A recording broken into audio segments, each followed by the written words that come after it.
Hello everybody, I am Sandeep Saini. I am a PGT Computer Science in Kendriya Vidyalaya Bhadrava, Jammu region, and I'm going to explain what a software is, which is a part of a unit in informatics practice for class 11th. The name of unit is Introduction to Computer Systems. So first of all, let's see what a software is. It is nothing but a computer program. What is a computer program?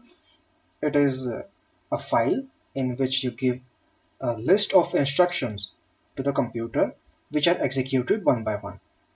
And a bunch of such programs which are solving a similar kind of problem or task is termed as a software.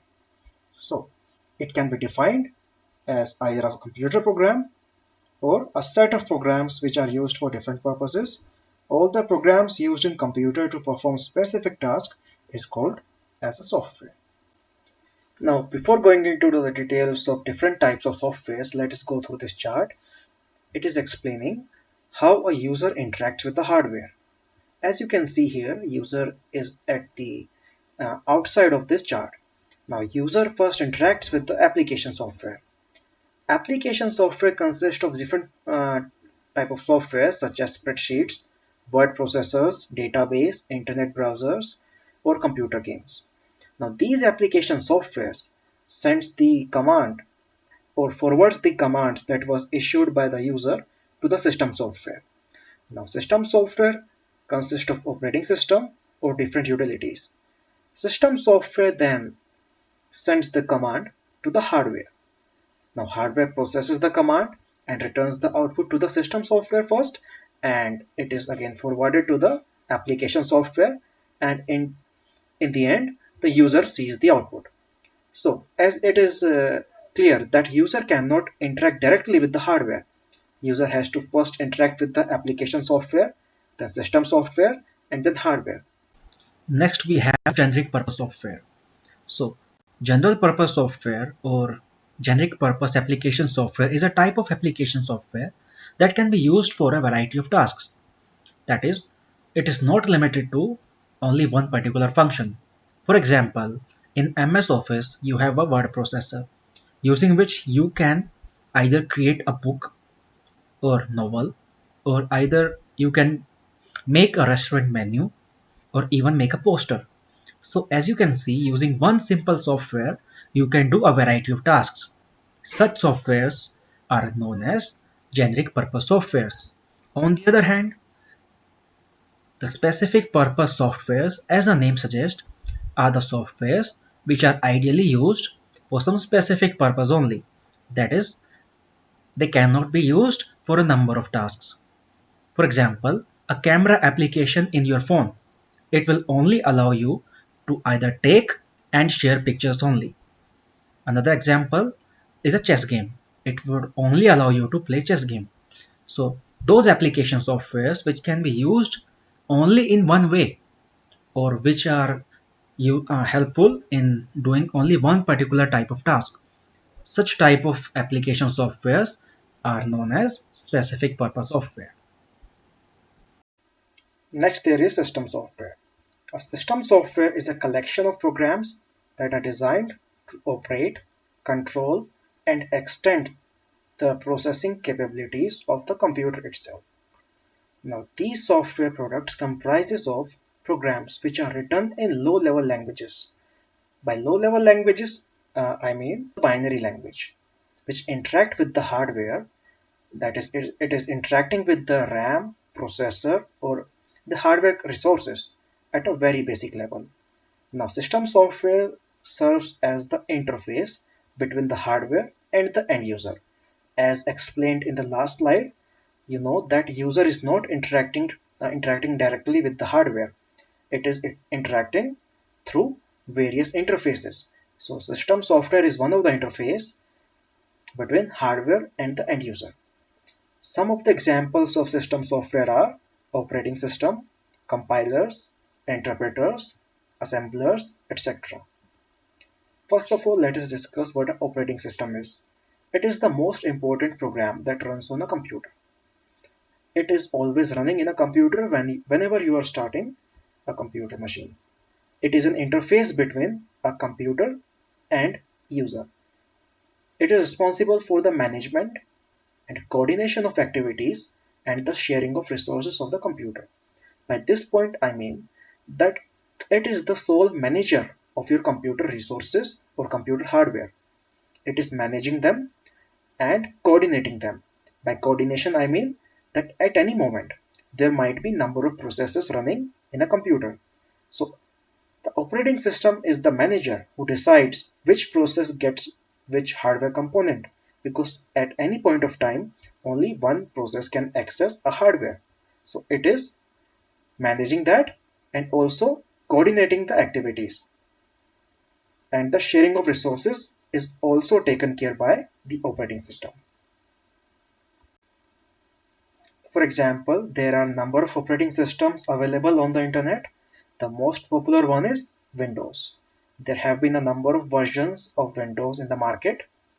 Apart from Windows, we also have Linux. It is an open source operating system, and there are many more operating systems available online. You can go through them and read about them on the internet. As discussed earlier, that user is not directly interacting with the hardware. It is first sending the request to the application software. Then the application software is processing the request and giving it to the operating system. Operating system then deals with the hardware. Hardware produces the output, gives it back to the operating system.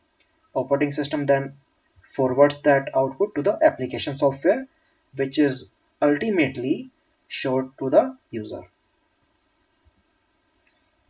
Then we have functions of operating systems. As I said, it is the manager of the hardware resources. So it is mostly involved in the management tasks. The important tasks that the computer's operating system manage are the process management. It is managing various processes. The memory management, that is, it is also managing the RAM, since RAM is a resource and it is limited. So it has to be managed so that your computer would not run out of the RAM. It also manages different files and folders stored on the computer, different devices connected to the hardware or different devices connected to your CPU, such as various input and output devices. Input devices connected to the computer are your mouse, your keyboard, or the scanner or webcam, any other input device. Or output devices, the monitor, the printer, speakers, etc. It is also responsible for the security of your computer. Job accounting, secondary storage management. It is also managing secondary storage, which is your hard disk.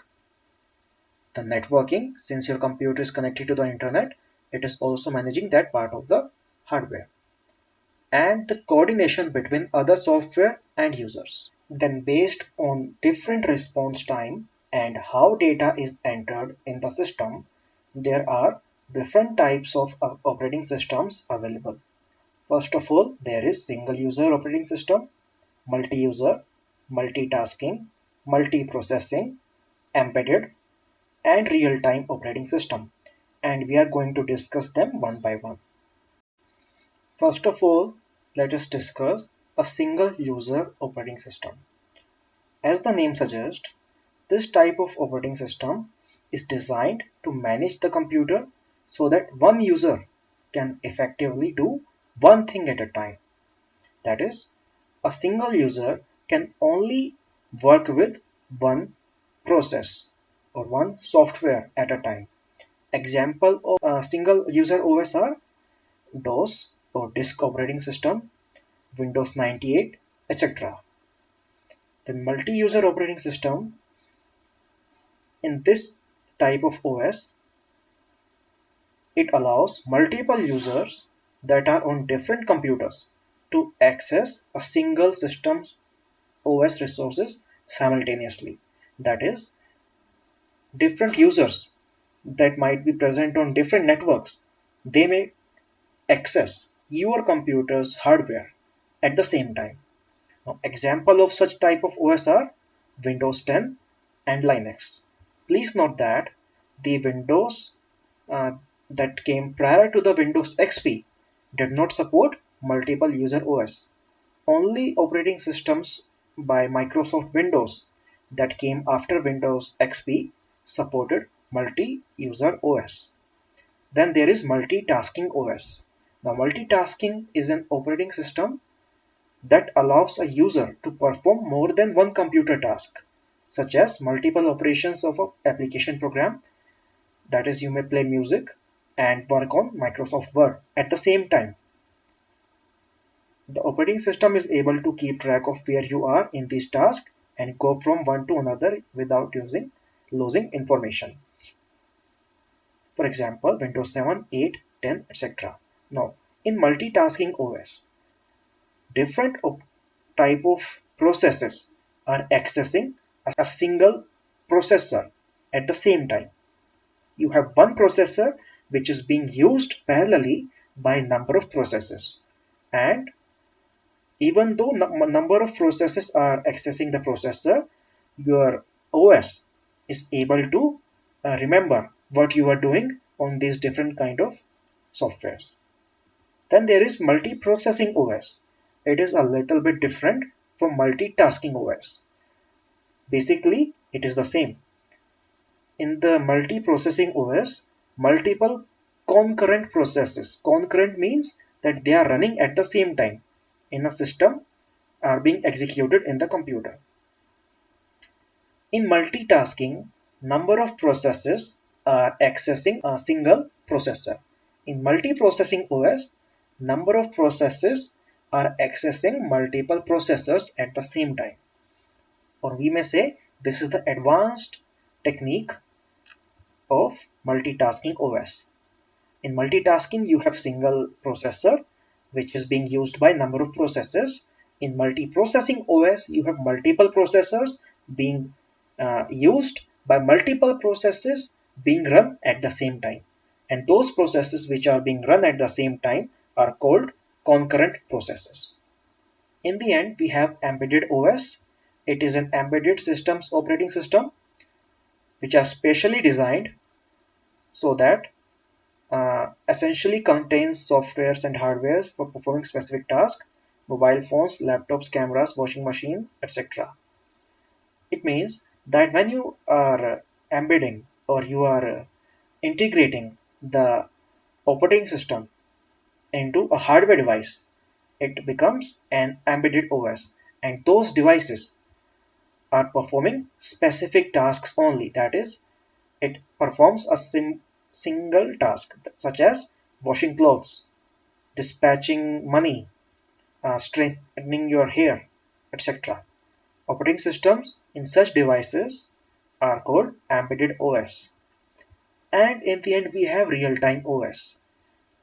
Now, such operating systems are used in machines in which you have to get the output in an instant, in a real time, where time deadlines may be forced to execute a task. So where time is critical, you use real-time OS. Now let us discuss what a language processor is. As the name suggests, these are the system softwares that are processing any language. So generally we write a computer program using a high-level language. So any programming language that you use such as Python, C++, C are generally high-level language. A high-level language is one that is understandable by us, humans. So this that type of language or the program that you are writing in a high-level language is called source code. However, a computer does not understand high-level language because we all know computer only understand binary language, that is zeros and ones, which is also called machine code.